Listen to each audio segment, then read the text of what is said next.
Hey, what is it, guys? So to follow on from the previous little blog thing that I did, I wanted to talk about the OTS Championship that me and Rob did at Halifax. This is all my personal take on it. Rob hasn't input into it, but I'll probably get some comments from it, and he might jump in one day to talk about judging there. But anywho, we both were judging for GEEK Retreat Halifax. This was for one of the OTS events that we did on a Sunday, I think it was.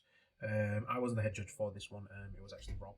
I Rob got offered before I did. That's why I wasn't head judging. So not bitter, salty whatsoever. Moving on from that. So the event itself went quite interesting. There were a few ruling things that did happen that day, but I think we best start off with the chronological thing that happened. And that was after we asked everyone to submit their deck lists. The first thing that actually happened on the day is someone turned up with their deck list, fully printed out, ready for the day, only to realise that he'd left his deck at home. So unfortunately, that was our first round loss for that day, considering he had to drive home to go get his deck and then come back. Yeah, kind of felt a bit bad. We did try and accommodate him as much as possible by saying that the round doesn't start for about another 10 minutes. So if you can get there and back in 10 minutes, then yeah, sure. You won't get the round one loss. It's just the case of, unfortunately, he wasn't able to do it in that time because we lived significantly far away and I think he had to drive there and back. And another thing that happened is we had to give someone a loss, unfortunately, because we requested at the start of the event for everyone to hand in their deck lists, so we could proof check their deck lists to make sure everything was okay in that, as well as to actually check that the numbers in that were all right, because there were a few that submitted theirs earlier and they wanted to amend them.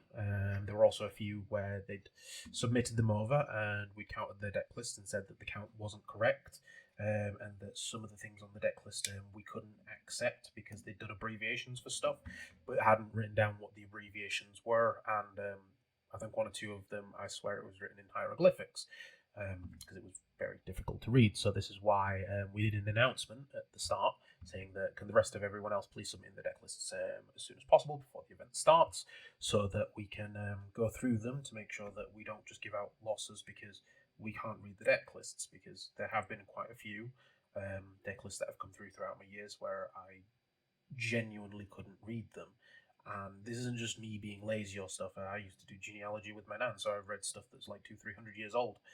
And even then, reading that cursive from back in that day was a lot easier than reading some of the deck lists. So we did request that. And unfortunately, the person didn't hand his over until we were going around and basically the games had started. And yeah, he handed it in halfway through, and we went, no, unfortunately, we can't accept it now because we've already taken them in and accepted them, so this is just considered late registration at this point. To make it a bit more fairer, though, his opponent did play it out with him. We were told later that week that his opponent that played against him won anyway, so it made them feel slightly a bit better that the fact that even if they played through the game, he wouldn't have won anyways. Another thing that kind of came up during the event, and this nearly actually led to some sort of serious words for the rest of the tournament, was the fact of talking to players while they were playing. So there were two examples of this that came up. One of them is the more lighter sort of one, where it was a runic player that was playing against, I think it was Salamangreat. Yeah, it was Salamangreat because he played Promethean Princess and it wasn't the other fire deck. So the I can't remember the estate exactly, but one player, player A, activates Promethean Princess in the graveyard, and player B chains the runic spell to special Hugin. So he summons out the Hugin. The Salad player protects his monster with Balinks, and he protects his monster with Hugin. And basically, one of the spectators said to them that the Promethean Princess wouldn't come out because it has to pop at least one card, and was basically going over and explaining it to them. I had to tell that player, I appreciate that you are giving them the ruling for that. However, you are also a player that day, so you shouldn't really do that. If you think that that's the case, that they may have done something incorrectly, you can say to them, I don't think that this is correct, and you need to call over a judge. But to not necessarily give the rulings, I appreciate that he did point out to me that I kind of thought that myself, but I wasn't completely sure. So I do take his feedback on it as well, that I should probably pause the game to check. But I still stay on my stance of that if he believed that, he should have called over a judge, because it paused the game, led to a lot of explanations on both parts. So it meant that they paused it, and then a judge had come over afterwards to pause the game again. So it meant that their extension probably wasn't as long as it should have been, and that could have affected the game, considering it was a runic matchup. I don't particularly know off the top of my head, because it wasn't a game that I don't think lasted very long, so we will never know.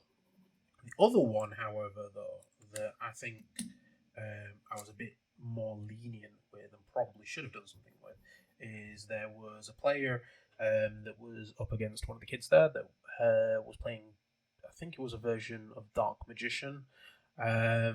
And basically, it was a newer kid. So this was like one of his first OTSs that he'd ever been to, and one of his first more competitive events.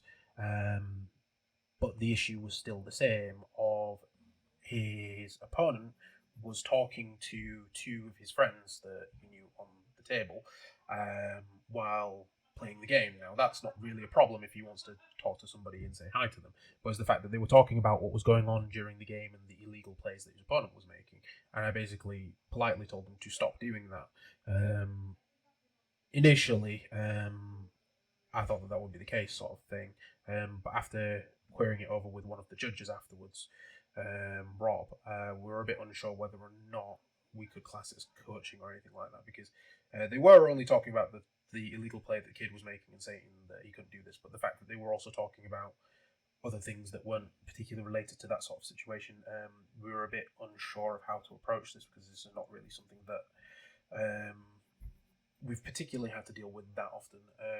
Obviously, we've all dealt with it at locals sort of level. We kind of just brush it off, or we just tell each other to beggar off.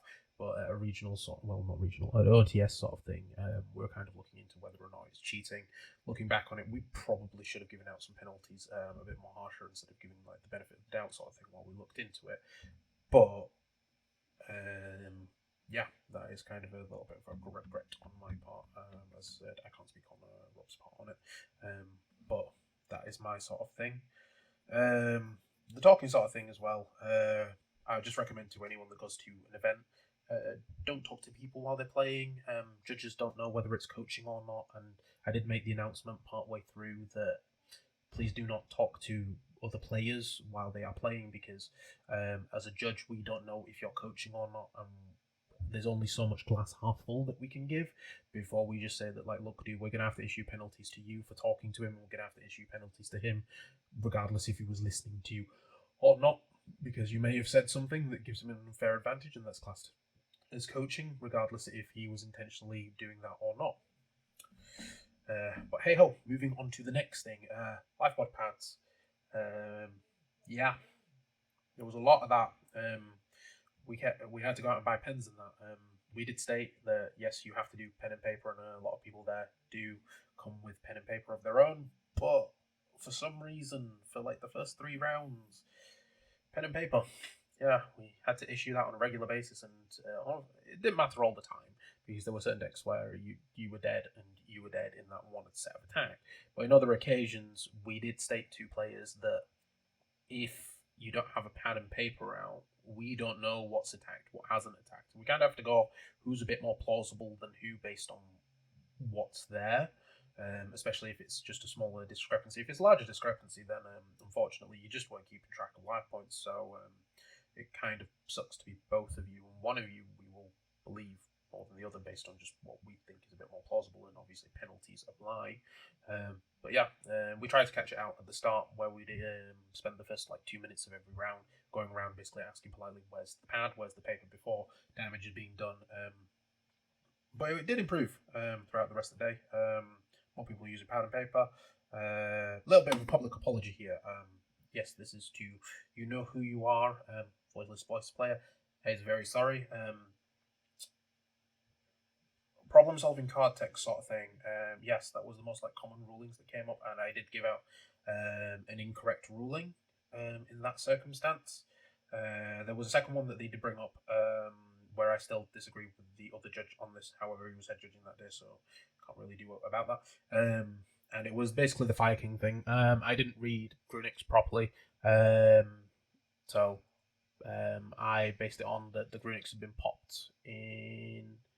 It had been popped in hand, and I misread it, thinking that it summoned itself back from the grave. It wouldn't. I apologise that was my mistake on my part. As judges, yeah, was supposed to read a bit more carefully than other things, but yeah, that was the thing. The second ruling one that did kind of come up was if Pyrophoenix, not Pyrophoenix, Raging Phoenix is summoned back from the grave, does it retain the stat boost or not? Now, I ruled it as it retains the stat boost if it gets effect veiled, because of it's the Raging Phoenix in the graveyard that activated its effect, not the Raging Phoenix on the field. So I was basing it off the whole Eldritch the Golden Lord sort of thing. The head judge disagreed with me on that one, but we both kind of saw where each other were coming from on this. He was going off the ruling that he'd seen on, I think it was Judge's Lounge, but I was more going off previous precedents. Now, I might be wrong. If anyone wants to argue either side on the comments, I'd love to see that so that we can get better as judges, so that better experiences happen at the store. But that was really the only other thing that kind of came up rulings wise. Everything else was just more reading the card and the occasional misinterpreting how things resolve. But besides that, it went pretty fine. Yeah. I'm trying to think now if there's actually anything else that happened during the event. Oh yes, deck errors. There was a little bit less than what happened in Castleford. We only really had one or two, and I think they were just the fact that people were amending their lists when we pointed out some inconsistencies in their deck list before we actually accepted them when they submitted them at the start. I think one of the occasions was I think they'd rubbed it out in pencil and written in a different number of how many evenlies that they were playing in their deck, and as a result, it meant that there was I think there was a 13 or a 14 card count on his side deck, but he'd still have the 15 in his side deck at the event. So unfortunately, that was the case. Felt kind of bad because I think it meant that he had to play with one evenly the entire event. But it's just one of those things where I would recommend to anyone to write the deck list before an event and kind of like stick to your guns the night before, because changing it up every 2 minutes won't particularly help, because it leads to deck errors like that on a regular basis, and it makes things a lot more worse for the player, especially at smaller events. You're more easily to get a deck check. Not saying that you should do this in a big event, it's just the case of in smaller events this will happen and it will cost you games, and it means that you might not make it to the finals like you initially planned. And like the final two things that to go over, they're not particular sort of rants. One of them's actually a good thing. Slow play, it specifically went down in this event. We didn't really have to give out any extensions for slow play. I do know with some players they do feel that their opponent is playing slow, and I did state to them that you do have to raise your hand and call judge. The running thing is you raise your hand and call judge, not just shout over the judge's name, because we're supposed to be impartial. As much as you all know me by name and you know Rob by name, it doesn't mean that you get to pick and choose which one of us you want to walk over. You just have to shout judge, and then we kind of assess whether or not the slow play is an actual thing. Most of the time we do catch it, because smaller event, I think there was only about 30ish people there, so it makes it easier for us both to keep track of who's doing what. So then slow play just doesn't really happen. We've come to find that if a judge is hovering over you, tend to play a little bit quicker to avoid those sorts of things. It doesn't mean you have to play specifically faster. It's just that it's just something that we just both noticed. And then the final sort of thing, I would say that was like the only really downer that happened at the event, was when people dropped at the end.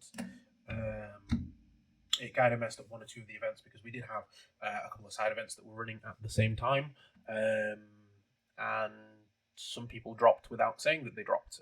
So it meant that we had capped a side event, and we needed additional players for it. And with the main event itself, it meant that we had to print off pairings a few times. I think we at least killed 6 trees with the amount of paper that was printed off. But beyond that, we got there in the end after about 6 or 7 printouts. Same thing with downstairs. It was a lot easier to run a winner map, but with people just disappearing, it meant that round robins had to happen because there weren't that many players that we initially thought. I think it dropped from the original 8 for single elimination down to, I think it was 5 or 6. So it had to be changed to a round robin so that it could be a lot better. But beyond that, I'd say the event was an overall success, and I think that everyone overall enjoyed the event and did as best that they did. We'll be going through a couple of deck lists for it at some point next week, I think. Well, definitely next week at this point, because it is Sunday then I'm recording this, and we can go through what was good and what was bad. I might do it as a live thing with the duelists that we're actually playing there, so that we can go through what was good and what wasn't. But beyond that, yeah. Thanks, guys, always. For those of you who have asked and are curious, it's Halifax in England. Unfortunately, not Halifax in America. Not America, Canada. And the events on Wednesday are from 6 o'clock onwards. It's a top-heavy prize support, so it means that more players, more prizing, and then if you do very well, it comes to the top. And then we do have casual general plays on Saturday, depending on the number of people. Most of the time, it is for kids Yu-Gi-Oh mainly because they're the ones that do turn up on Saturday, and we do try and separate the two because the kids tend to play less competitively, so it keeps it more fun for them. But if either of you who are watching these videos want to turn up, the Saturday events are in the afternoon, so we've done this because there are other Yu-Gi-Oh stores in West Yorkshire that do theirs in the morning, so we try and do ours from about 6 o'clock onwards to try and make it a bit more fair for if they want to travel over to us. Look forward to seeing any of you as new faces in Halifax. I'll be signing off now. Peace.